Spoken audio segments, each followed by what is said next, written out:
자, 오늘도 우리에게 주신 말씀 기도의 제목 나누겠습니다. 하나님 안에서 화목을 이루게 하시고 지혜로운 마음을 잘 훈련하게 하소서.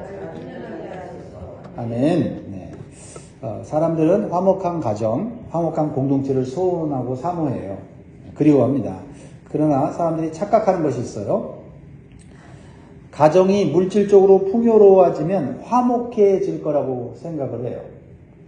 그래서 화목한 관계가 물질의 여유와 풍부함으로 좋아질 것이라고 생각하고 좀 더 돈을 버는데 집중하는 것을 보게 됩니다.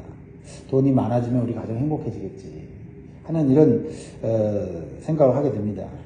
좀 더 좋은 환경에서 살기 위한 목표를 세우고 가족 구성원들이 열심히 뿔뿔이 흩어져서 일을 합니다. 그런데 가정의 화목이라는 가치는 물질이 많아졌다고 해서 만들어지는 것이 아닙니다. 오히려 물질 때문에 다투고 갈등하는 경우가 더욱 많다. 그것이 잠언이 가르쳐주는 지혜예요. 1절 봅니다. 이것도 재미있는 표현이죠.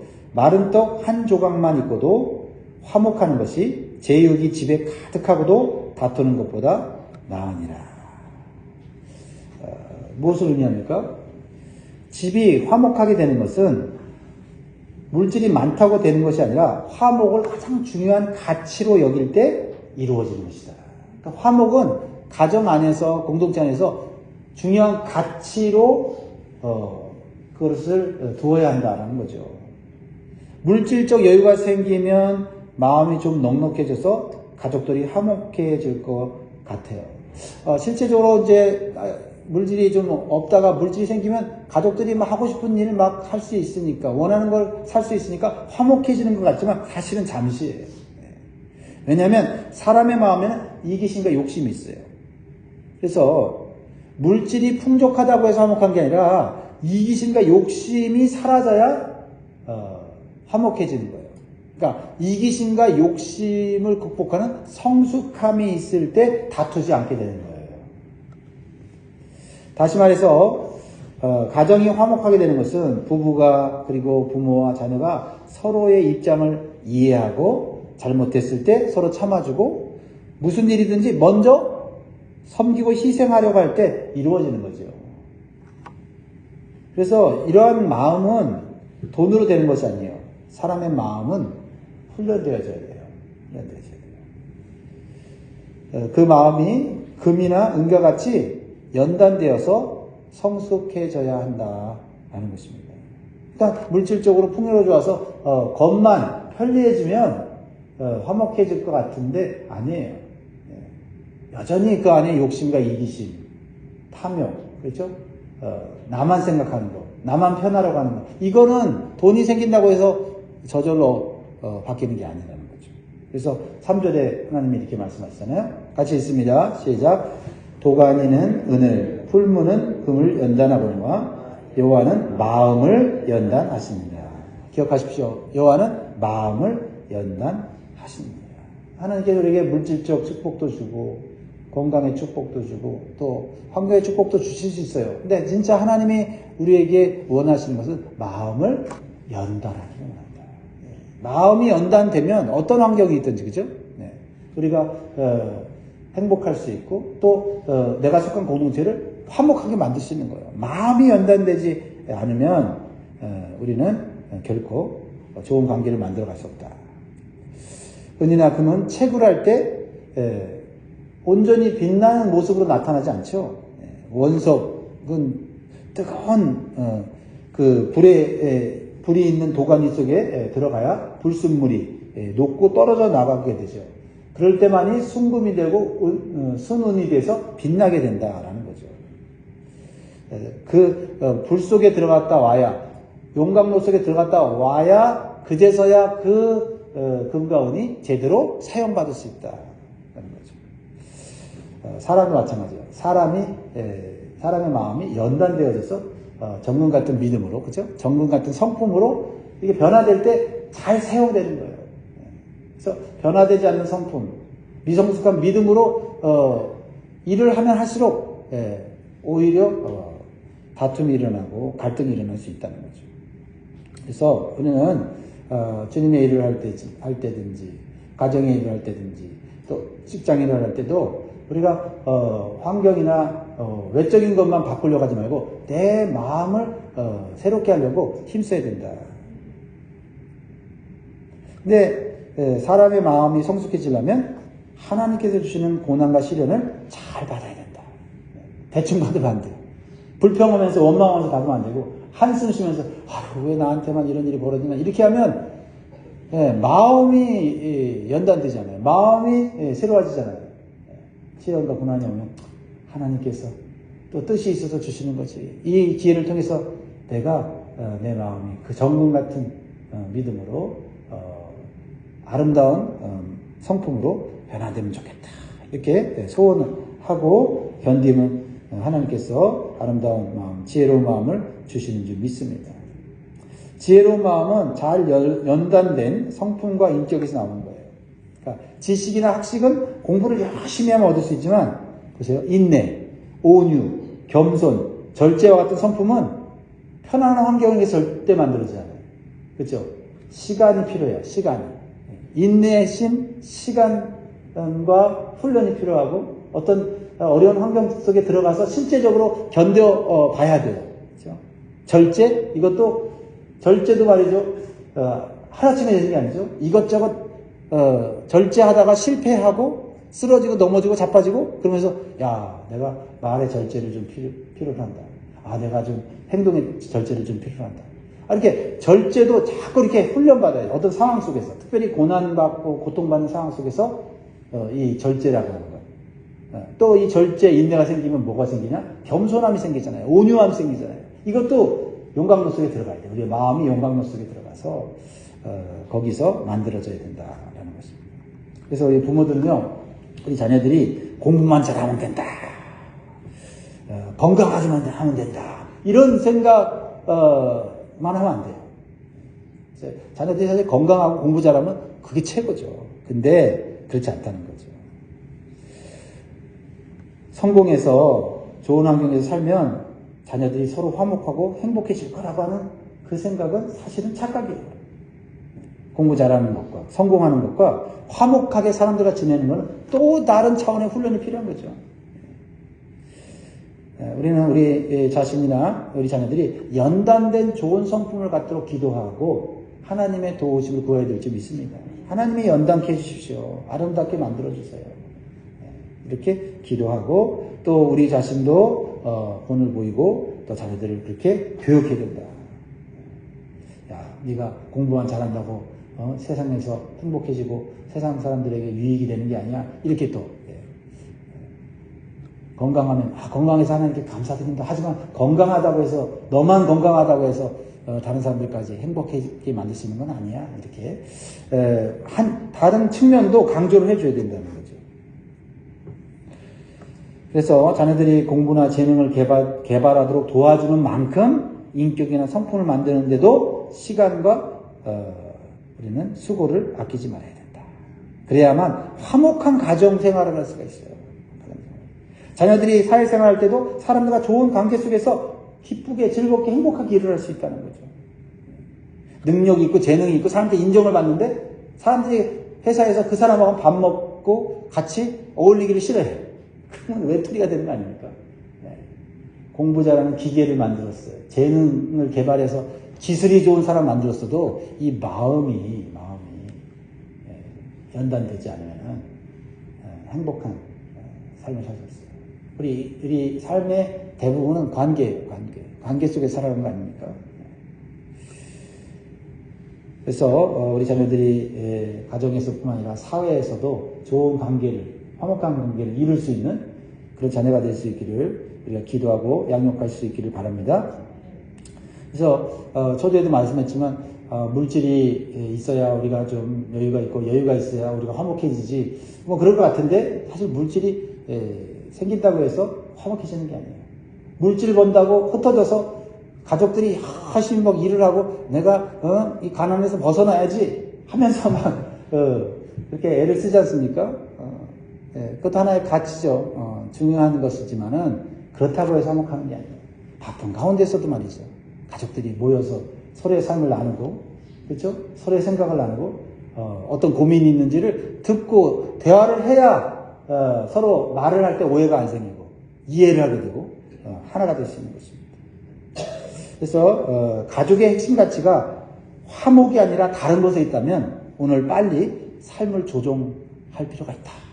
이렇게 좀 도전을 말씀을 통해서 받으면 좋겠어요.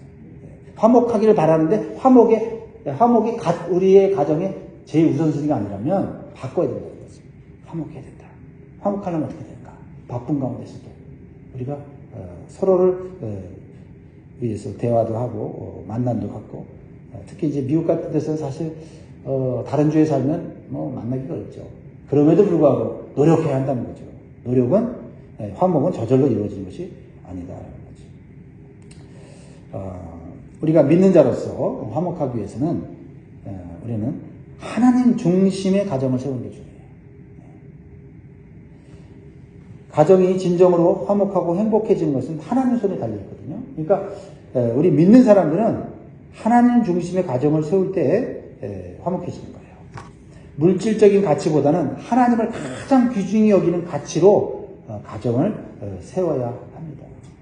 그래서 하나님이 우리 가정의 호주가 되어주시고 주인이 되어주시고 가장이 되어주시고 우리 하나님이 우리 가정을 다스리시는 분이다 하고 높여드리고 그분께 모든 것을 맡기고 필요할 때마다 그분께 구하고 또 우리가 어떤 것을 결정할 때 그분께 물어봐야 된다. 이런 가정을 세우는 게 화목하게 되는 거, 행복하게 되는 거다라는 거죠. 그래서 하나님께서 우리의 가정을 화목하게 해주고 행복하게 해주시기 위해서는 우리는 하나님의 연단을 받아야 돼요. 마음의 연단 받아야 돼요. 마음이. 그래서 지혜로운 마음을 가져야 됩니다.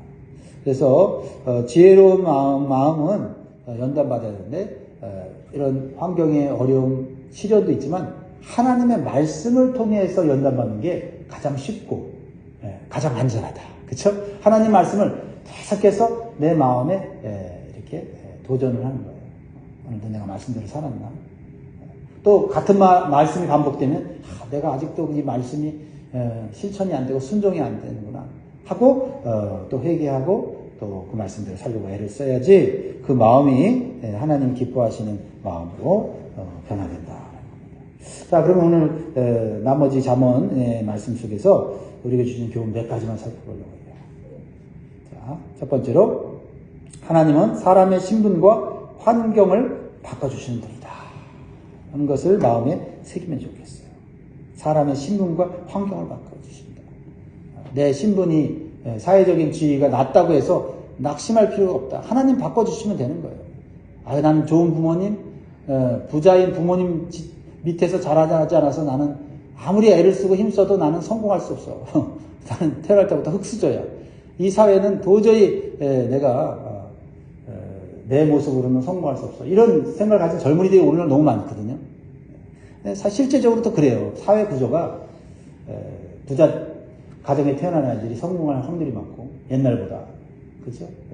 어떤 부모가 사회적 지위가 높을 때 자녀도 사회적으로 그 지위를 쉽게 얻을 수 있는 게 이 사회의 모습이에요.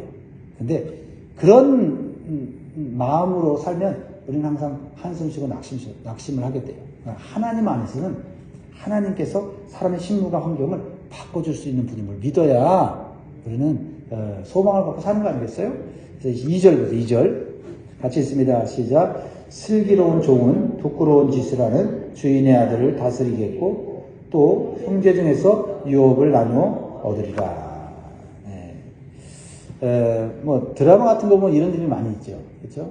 가난하고 뭐 사회적으로 흙수저로 태어난 한 청년이 말이죠. 어떤 그 획기적인 어떤 기회를 만나서 좋은 회사 들어가서 좋은 회사의 아들들도 그 재벌의 아들들도 제치고 그 회사의 CEO가 되는 그런 드라마들 가끔 있잖아요, 그죠? 신데렐라처럼 되어지는 그런 드라마들. 사람들이 왜 그런 드라마를 만드냐면 그렇게 되고 싶어서 또 그게 안 되니까 안 되는 사회니까 드라마를 통해서도 대리 만족을 누리려는 거죠. 그러나 우리는 하나님 안에서 그런 역전의 삶이 이루어져요. 비록 자신의 자리가 종이라도 하나님께서 주신 지혜로 성실하게 일을 하게 되면, 하나님 바라보면서 내게 주어진 일 성실하게 하게 되면 사람에게도 인정받게 되고 주인의 아들처럼 대우받는 이런 인생이 될 수 있다. 그렇죠? 흙수저로 태어났어도 금수저로 사는, 금수저로 사는 인생이 될 수 있다. 그러니까 세상적인 금수저가 아니라 하나님의 아들로서의 금수저가 될 수 있어요. 우리는 이러한 예를 애굽의 종으로 팔려갔던 요셉의 인생에서 볼 수 있죠. 애굽의 종으로 팔려갈 때만 해도 인생이 얼마나 불행합니까? 비참합니까? 그것도 형제들에게 팔림을 받았으니 그 상처가 얼마나 큽니까? 요셉은 어린 시절부터 불행한 삶을 살게 됐죠. 그러나 요셉은 하나님 중심으로 사는 법을 배우는 지혜가 있었다. 그렇죠? 어렵지만 하나님 중심으로 사는 법을, 하나님 보시기에 성실한 삶을 살았다. 그러니까 그 주인인 보디발 장군의 눈에 들었어요. 인정을 받았어요. 그래서 그 집에서 종으로서는 가장 높은 자리, 가정 총무의 자리에 오르게 됐죠. 더 나아가 억울하게 감옥에 갔지만은 또 거기서도 성실하게 하나님 바라보면서 감옥에서의 삶을 살았어요. 그러니까 하나님께서 기회를 주셔서 바로 왕의 꿈을 해석해주는 그런 기회를 얻게 되어서 결국 애굽의 총리가 되어서 내적으로도 풍성하고 참 행복한 삶을 살게 된 거 아닙니까? 무엇보다도 하나님의 크신 사명을 이루는 축복의 통로가 되어서 말이죠. 이스라엘 백성들이 가나안 땅으로 가는 이 하나님의 언약을 이루는 초석을 놓은 것 아닙니까? 그러므로 우리는 지금 내가 혹시 종의 자리와 같은 낮은 자리에 있다 하더라도 불평하거나 낙심할 것이 아니라 더욱 하나님 중심의 삶을 사는 데 힘쓰시기를 바라요. 한숨 쉬고 나는 내 인생은 이제 끝났다. 이렇게 할 시간에 하나님 바라보면서 하나님 내가 이 자리에서 뭘 하면 좋을까요? 하고 하나님이 시키는 일을 하면 그 일이 궁전에서 하나님 없이 사는 것보다 훨씬 더 가치 있는 삶이다라는 거죠. 그리고 하나님께서 때가 되면 높여주시고 더 큰 은혜를 베풀어 주시는 거예요. 이게 우리가 믿는 신앙이에요. 그래서 베드로전서 5장 6절에 보면 그러므로 하나님의 능하신 손 아래에서 겸손하라. 때가 되면 너희를 높이시리라. 내가 이런 일 할 사람 아닌데 하고 교만하면 안 돼요. 내가 이런 일 할 사람이야. 나 원래 이런 일 하려고 태어났어 하고 내 마음을 낮추고 겸손하면 하나님이 때가 되면 높여주셔서 영광을 입게 하십니다. 어떤 생각을 갖느냐가 중요하죠. 그죠? 현재의 자리가 어떠하든지 하나님 앞에서 일하시고 봉사하시고 헌신하시기를 주의 이름으로 축복합니다. 그러면 때가 되면 하나님께서 여러분의 수고와 눈물과 고난의 시간을 보상해 주실 것입니다. 두 번째로 주시는 교훈을 우리가 마음에 새기면 좋겠어요. 하나님의 마음으로 사람을 대하라는 거예요. 특별히 고통받는 사람을 하나님의 마음으로 대하는 것이 지혜로운 마음이다. 이게 하나님께 축복받는 마음이다라는 거죠. 하나님은 가난하거나 고난받는 자를 불쌍히 여기시고 도와주시는 분이세요. 이것이 하나님의 긍휼이라고 하는 성품이에요. 그래서 우리가 가난한 자와 같이 고난받는 사람들을 올바로 대하는 마음을 갖기를 원하세요. 우리가 하나님의 마음을 갖는 것이 그것이 행복이거든요. 그래서 5절 보세요. 가난한 자를 조롱하는 자는 그를 지으신 주를 멸시하는 자요. 사람의 재앙을 기뻐하는 자는 형벌을 면하지 못할 자니라. 참 놀라운 말씀 아닙니까? 보통 사람들은요, 가난한 사람들을 무시하고 멸시하는 경향이 있습니다. 나보다 못한 사람들을 무시하고 멸시하는 그런 태도를 갖게 되죠. 겉으로야 또 좀 절제하는 사람도 있지만 아주 의도적으로 그렇게 하는 사람들도 있습니다. 그런데 하나님께서 가난한 자를 조롱하는 그 태도를 하나님을 멸시하는 거다라고 말씀하고 있어요. 깜짝 놀랄 말이에요. 가난한 자, 고통받는 사람, 나보다 못한 사람을 무시하는 거, 조롱하는 거, 그 사람을 나보다 열등한 존재라고 여기는 거, 그거 하나님을 멸시하는 거다. 재난으로 고통당하는 이웃 사람들을 보고 고소해하거나 기뻐하는 것도 하나님 원치 않으시고 기뻐하지 않으시고 형벌하시겠다고 말씀하고 있어요. 그러니까 우리 주변에 고난당하거나 또 재난을 당하면 우리는 무조건 그 사람들을 불쌍히 여겨야 돼요. 아유, 잘 됐다. 내 말 안 들더니 저렇게 됐네. 이거는 결코 하나님 기뻐하는 마음 아니에요. 왜 이렇게까지 하나님 말씀하시는 겁니까? 첫째는 가난한 사람도 하나님의 형상으로 지음받은 존귀한 존재이기 때문이거든요. 하나님께서 창조하신 사람의 존재가 얼마나 가치가 있는지를 배우라는 거죠. 두 번째는 가난한 자를 도와주려는 이 마음이 하나님의 성품이기 때문에 이 하나님의 성품을 본받는 것이 예수님 안에서 거듭난 성도의 모습이라는 거예요. 그리고 사명이라는 거예요. 이게 우리가 뭐 열심히 복음을 전하는 것도 사명이지만 예수님의 성품을 닮아가는 것도 우리의 사명 중에 하나예요. 이 땅에서 해야 될 일이에요. 그러니까 우리가 신앙이 성숙해진다는 것은 영적인 지식과 체험만 많아지는 것이 아니라 사람을 대하는 태도와 인격이 예수님을 닮아가는 것을 깨달아야 돼요. 에베소서 13절에 보면 우리가 다 하나님의 아들을 믿는 것과 아는 일에 하나가 되어 온전한 사람을 이루어 그리스도의 장성한 분량이 충만한 데까지 이르르니. 그러니까 우리가 신앙생활을 할 때 종교생활하면 안 되는 거예요. 단순히 열심히 기도하거나 봉사해서 사람들한테 인정받고 하나님께 복받는 이런 종교생활이 아니라 우리 자신이 하나님의 마음을 닮아감으로 죄로 인해 손상된 하나님의 형상이 온전히 회복되는 거. 이것도 우리의 신앙생활의 아주 중요한 측면이라는 거죠. 근데 이게 진짜 신앙생활이에요. 그래서 골로새서 3장 10절에 보면 새 사람을 입었으니 이는 자기를 창조하신 이의 형상을 따라 지식에까지 새롭게 하심을 입은 자들이라. 하나님의 형상, 그리스도의 형상을 닮아가는 것이 신앙생활의 굉장히 중요한 핵심인데 이걸 놓치고 있어요. 그러니까 사람들이 신앙생활 처음 시작할 때는 겸손한데 신앙생활 열심히 하고 체험도 하고 지식도 갖고 직분도 갖다 보면 어떻게 해요? 사람들이 존경하죠. 사람들이 인정해 주죠. 교만해지는 거예요. 더 대우받으려고 하고 대우받지 못하면 섭섭해하고. 이게 그리스도의 형상을 닮는 거 아니잖아요. 하늘 보좌를 버리시고 땅에 육신의 몸을 입고 종의 몸으로 오신 예수님, 그 예수님을 닮아가야 되는데 우리는 교회 안에서도 남들보다 높아지려고 한다고요. 낮아지려고 해야 되는데. 저한테 하는 얘기예요. 그래서 우리 신앙생활의 중요한 측면은 하나님 형상을 만들어가는데 하나님을 닮아가고 예수님을 닮아가는 것이다. 우리 기억하십시다. 우리가 예수 안에서 새 사람이 됐어요. 아직 미성숙한 부분이 많이 있어요. 그렇다면 우리는 이 하나님의 형상을 회복할 때까지 하나님 말씀으로 계속 교훈받고 연단받아야 돼요. 이 잠언의 말씀이 그런 충고와 훈계의 말씀들을 많이 주시잖아요. 그래서 우리가 이 훈계의 말씀 한마디를 딱 받으면 열을 깨닫는 사람이 그게 지혜로운 사람이에요. 10절에 한마디로 총명한 자에게 충고하는 것이 매 100대로 미련한 자를 때리는 것보다 더 깊이 박히니라. 여러분, 하나님 말씀 딱 나에게 충고로 딱 다가오면 그것이 지혜로운 사람이 되는 거예요. 말씀이 사람을 변화시킵니다. 그리고 우리 입의 말이 새 사람이 된 성도에 맞는 말을 해야 된다는 거예요.